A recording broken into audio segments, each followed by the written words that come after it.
हर हर महादेव शिव भक्तों, आज हम आपके लिए लाए हैं भगवान शंकर के सोमवार के व्रत की कथा। सोमवार के व्रत को लेकर मान्यता है कि इस व्रत को करने से भगवान शिव अपने भक्तों की मुराद जल्दी पूरी करते हैं। सोमवार का दिन भगवान शिव को समर्पित है, इसलिए उस दिन भगवान शिव की पूजा और व्रत करने का महत्व और ज़्यादा बढ़ जाता है। वैसे तो भगवान शंकर के सभी दिन हैं, लेकिन यदि आप सोमवार के व्रत करते हैं तो आपको सोमवार व्रत कथा पढ़ना बहुत ज़रूरी है, क्योंकि इसके बिना आपका व्रत अधूरा माना जाता है। तो आइए जानते हैं सोमवार व्रत कथा। सोमवार व्रत कथा में देवों के देव महादेव बहुत ही भोले माने जाते हैं, इसलिए उनका एक नाम भोलेनाथ भी है।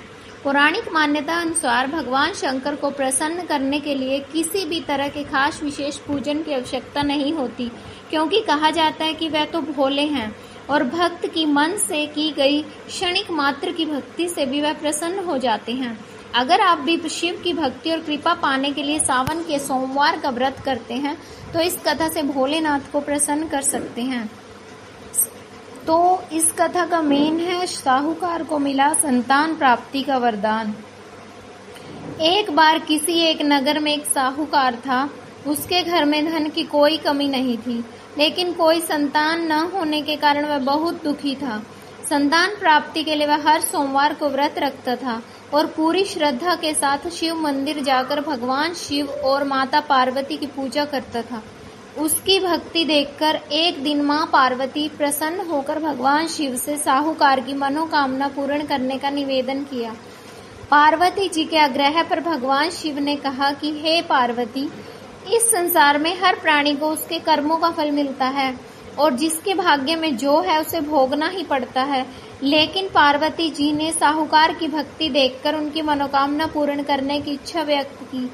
माता पार्वती के आग्रह पर शिवजी ने साहूकार को पुत्र प्राप्ति का वरदान तो दे दिया, लेकिन उन्होंने बताया कि यह बालक 12 वर्ष तक ही जीवित रहेगा।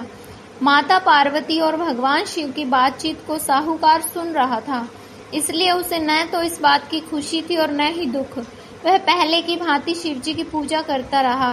कुछ समय के बाद साहूकार की पत्नी ने एक पुत्र को जन्म दिया। जब वह बालक 11 वर्ष का हुआ तो उसे पढ़ने के लिए काशी भेज दिया गया। साहूकार ने पुत्र के मामा को बुलाकर उसे बहुत सारा धन देते हुए कहा कि तुम इस बालक को काशी विद्या प्राप्ति के लिए ले जाओ। तुम लोग रास्ते में यज्ञ कराते जाना और ब्राह्मणों को भोजन दक्षिणा देते हुए जाना। दोनों मामा भांजे इसी तरह यज्ञ कराते और ब्राह्मणों को दान दक्षिणा देते काशी नगरी निकल पड़े।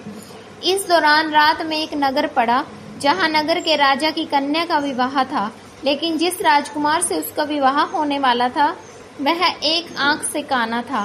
राजकुमार के पिता ने अपने पुत्र के काना होने की बात को छुपाने के लिए सोचा, क्यों न उसने साहूकार के पुत्र को दूल्हा बनाकर राजकुमारी से विवाह करा दूं। विवाह के बाद इसको धन देकर विदा कर दूंगा और राजकुमारी को अपने नगर ले जाऊंगा। लड़के को दूल्हे के वस्त्र पहनाकर राजकुमारी से विवाह करा दिया गया।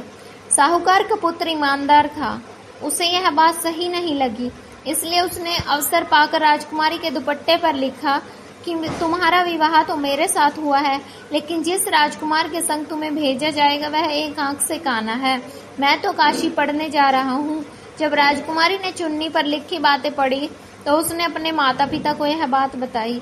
राजा ने अपनी पुत्री को विदा नहीं किया और फिर बारात वापस चली गई।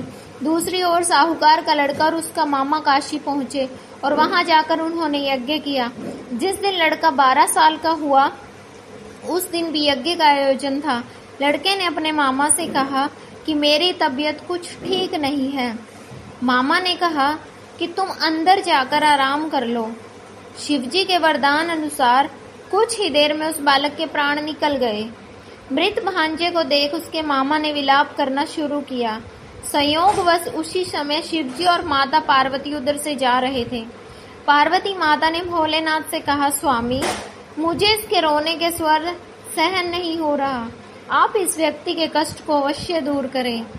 तब शिवजी मृत बालक के समीप गए तो वह बोले कि यह उसी साहूकार का पुत्र है जिसे मैंने 12 वर्ष की आयु का वरदान दिया था। अब इसकी आयु पूरी हो चुकी है। लेकिन मातृ भाव से विभोर माता पार्वती ने कहा, हे महादेव, आप इस बालक को और आयु देने की कृपा करें। अन्यथा इसके वियोग में इसके माता पिता भी तड़प तड़प कर मर जाएंगे। माता पार्वती के पुनः आग्रह पर भगवान शिव ने उस लड़के को जीवित होने का वरदान दिया। शिव जी की कृपा से वह लड़का जीवित हो गया। शिक्षा पूरी करके लड़का मामा के साथ अपने नगर की ओर वापस चल दिया। दोनों चलते हुए उसी नगर में पहुंचे जहां उनका विवाह हुआ था। उस नगर में भी उन्होंने यज्ञ का आयोजन किया। उस लड़के के ससुर ने उसे पहचान लिया और महल में ले जाकर उसकी खातिरदारी की और अपनी पुत्री को विदा किया। इधर साहूकार और उसकी पत्नी भूखे प्यासे रहकर बेटे की प्रतीक्षा कर रहे थे।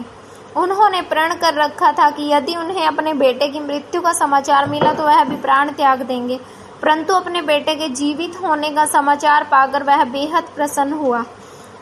उसी रात भगवान शिव ने साहूकार के स्वप्न में आकर कहा, हे श्रेष्ठी, मैंने तेरे सोमवार के व्रत करने और व्रत कथा सुनने से प्रसन्न होकर तेरे पुत्र को लंबी आयु प्रदान की है। इसी प्रकार जो कोई सोमवार का व्रत करता है या कथा सुनता और पढ़ता है उसके सभी दुख दूर हो जाते हैं और उसकी सभी मनोकामनाएं पूर्ण होती हैं। तो बोलो भक्तों शंकर भगवान की जय। हर हर महादेव। तो सभी भक्तों को सोमवार के व्रत जरूर रखने चाहिए। भगवान शंकर इस व्रत से सभी की मनोकामनाएं पूर्ण करते हैं। अगर आपको ये कथा अच्छी लगी है तो लाइक करें, शेयर करें और हमारे चैनल को सब्सक्राइब करें। तो बोलो भक्तों हर हर महादेव।